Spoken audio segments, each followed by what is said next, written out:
So the presentation is about what's going on between VC-backed open source companies and cloud providers. So I'll try. So I'm sorry, no images. It's mostly text and bullet points. I know we shouldn't do that, but this is more about ideas and my personal views of what's going on and what could happen. So who am I? I'm the creator of XWiki. I'm running XWiki SAS. I'm working on collaboration software for 15 years. We're doing the XWiki EncryptPad software. I've been an open source promoter and contributor now for 15 years, and working full-time on open source. And I'm also trying to contribute. I'm happy there was talked about Open Food Facts before. I'm a member of the board, and it's a great project. Look at it. So there's a few things that happened actually. So in February 2018, kind of silently, it was not really seen, Elasticsearch has introduced their new license and introduced code of what they were bundling separately, what they called XPack. They actually moved it to their own, to the OSS repository, so to the modules that were only open source code before, and from then on, and on a shared source license. So not on a nosy compatible license, but on one where you can see the code, but you're not allowed to modify it, and you're not allowed to take it, and you have to follow their commercial offerings basically in this area. It was quite silent, and it was presented in a way like, oh, we're making more open. When you look back, it's very misleading and a bit problematic. In August 2008, Redis has created a new license. In December 2018, Confluent has also created a new license. Actually, in February 2019, Redis changed their new license to slightly another one. And these licenses have not been validated by OC, if I'm correct. And actually, in March 2019, Amazon announced an open distro for Elasticsearch, pointing out what Elasticsearch had done and kind of saying, look, we're going to make a new version of, a new distribution of Elasticsearch that's actually open.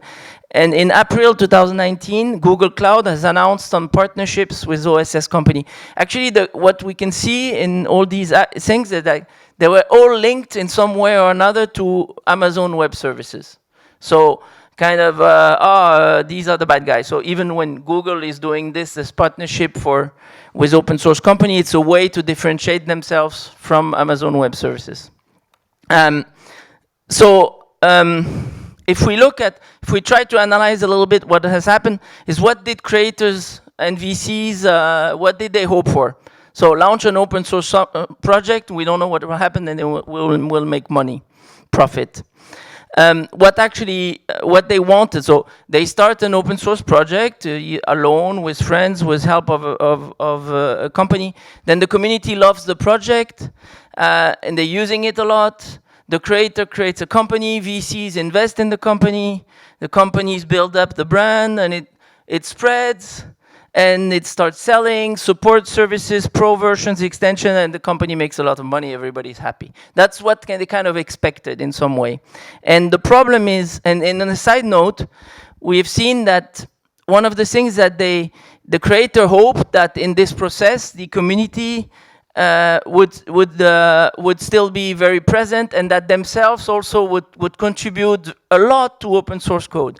And actually, what kind of happened as a side note here is that VCs, sorry?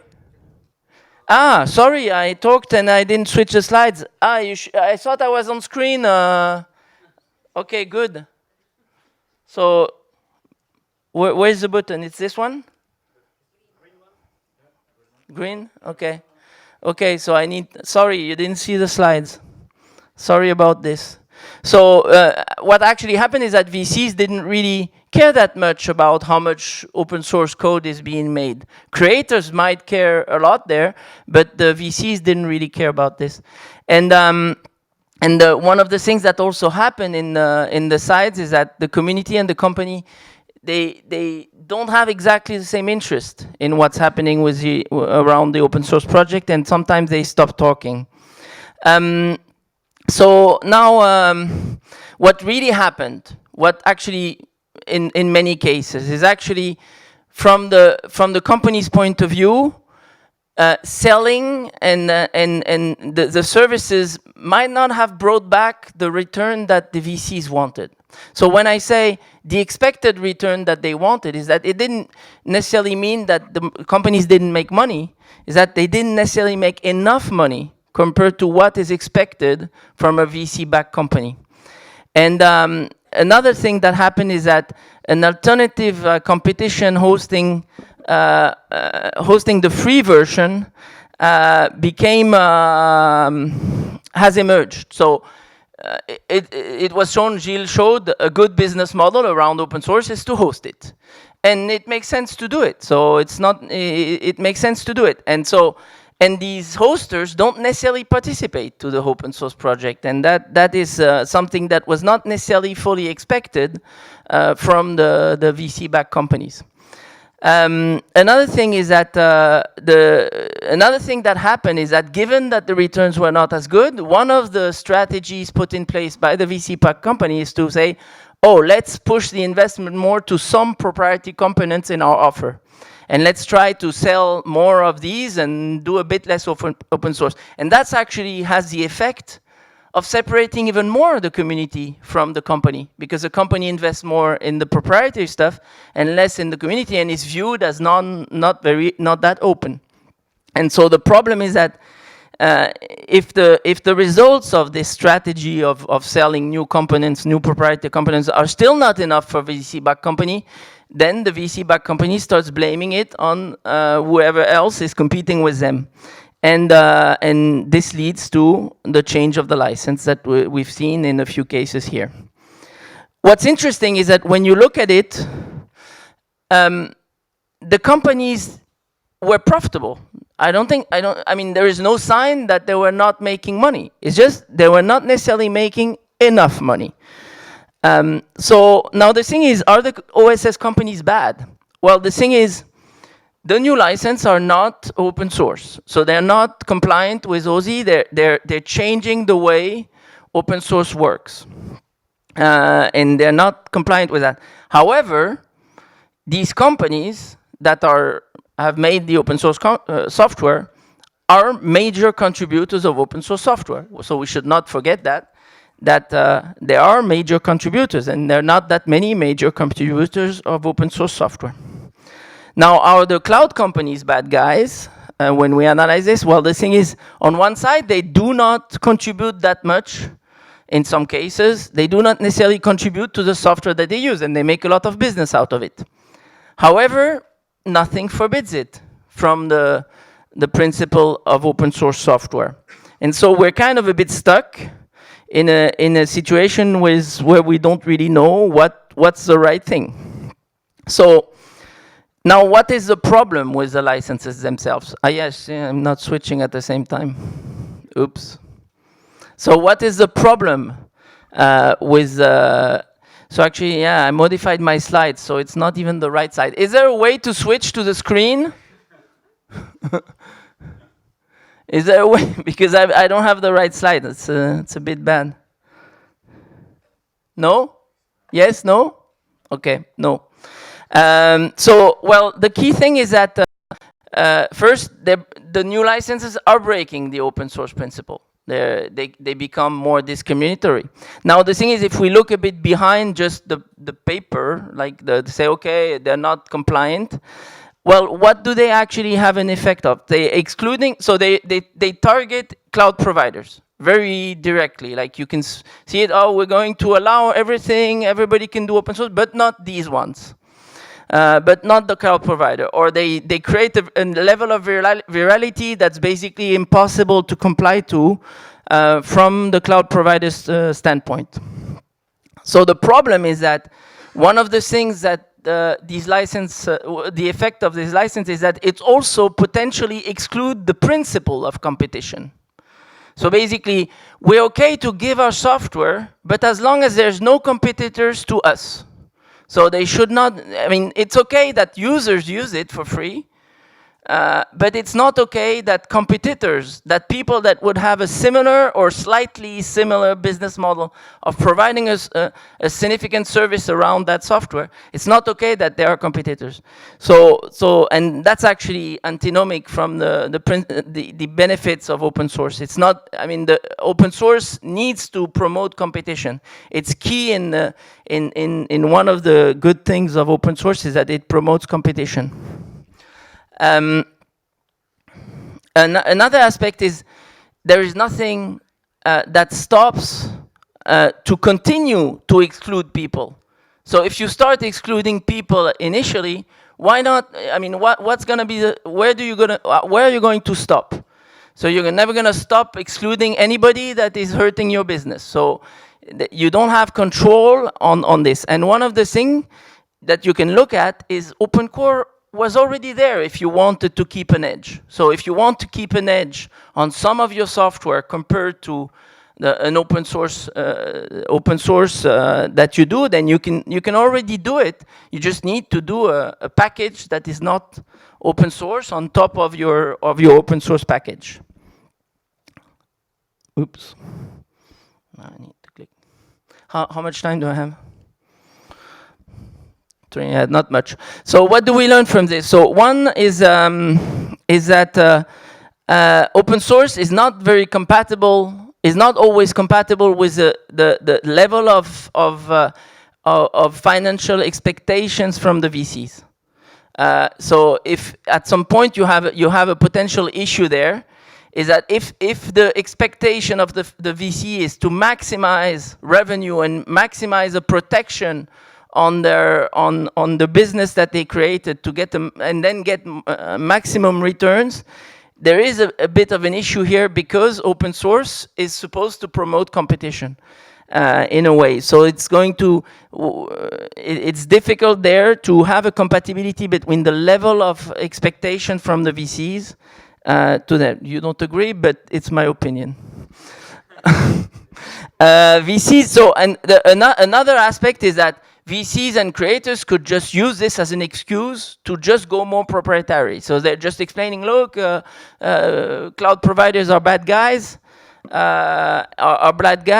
so I have to do it, I'm forced to do it, just instead of saying, this is just what we had planned to do since the beginning. And now, another thing that I see is that open source is too much used as a freemium strategy. So, too many companies, in the end, a big reason why all these companies went to the open source model initially might have been not for open source itself, but to use open source as a way to distribute freely to customers and at some point make them pay. And that's actually a bit of a problem because what's good in open source is not that aspect. Is what's good in open source is the fact that it's open source. And the problem is that when their motivation is actually using open source as a freemium strategy, then we have an issue because they're not going to stick to it over the long term. And so the businesses in general are not caring enough about the open source model. I will so one of the things I see also is that we have a financial issue. So financing of open source is not a given. There was a lot of financing from through VCs, but we might have less in the future. And I lost a bit my slides here. But however, there is one thing is that still the financing of open source is not that big, has never been that big compared to the software industry. And Tobias actually had a very good slides at FOSDEM that showed the amount of money put in developers, which was something like 300 billion, and actually open source doesn't go that much more than 10 billion, and maybe even more if we count a few more. But the issue is that, so open source has never been the majority of the investment in the software industry. And so there is this issue of who's going to pay for it in the future. Now, I will finish with that because it would be too long to go through all the things. It was difficult to treat that subject in 15 minutes. So one of the things I think that in the future, one of the reasons of this problem that we're seeing is that actually it's maybe the sign that cloud and SaaS have become more and more powerful in the software industry. And I mean, the problems of open source business and difficulties for open source business to accept the competition is not something new. It's always been a difficulty in the when you do running an open source business. But now that cloud and SaaS is growing and become a more important mechanism of distributing software, it is a new type of competitor that comes in. And the problem is that the companies that have not planned for this evolution and how they're going to keep the business of open source compatible with that have a difficulty. So for me, one of the things is that companies need to factor in much more the presence of cloud and SaaS in the business model of open source company. And we still have a fight for standards and open source, because cloud providers can use open source, and that's actually going to be a good thing if they do, because we're going to have more openness in every software that we use. But they can also use a lot of proprietary software in their platforms, and they can use a mix. So they can use open source a lot and also use a lot of proprietary software. And in that case, we're going to have difficulties having open software and open standards. And we also have a big risk of open source washing. So people saying, oh, we're doing open source, but in reality, they're doing very little open source compared to all the rest they're doing.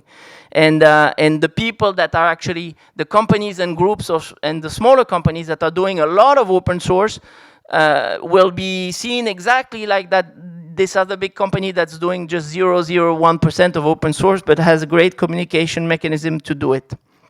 And we have this financing problem where believers that are really motivated by the idea that we need open source software and that open source software is a good thing will have to find new ways of funding.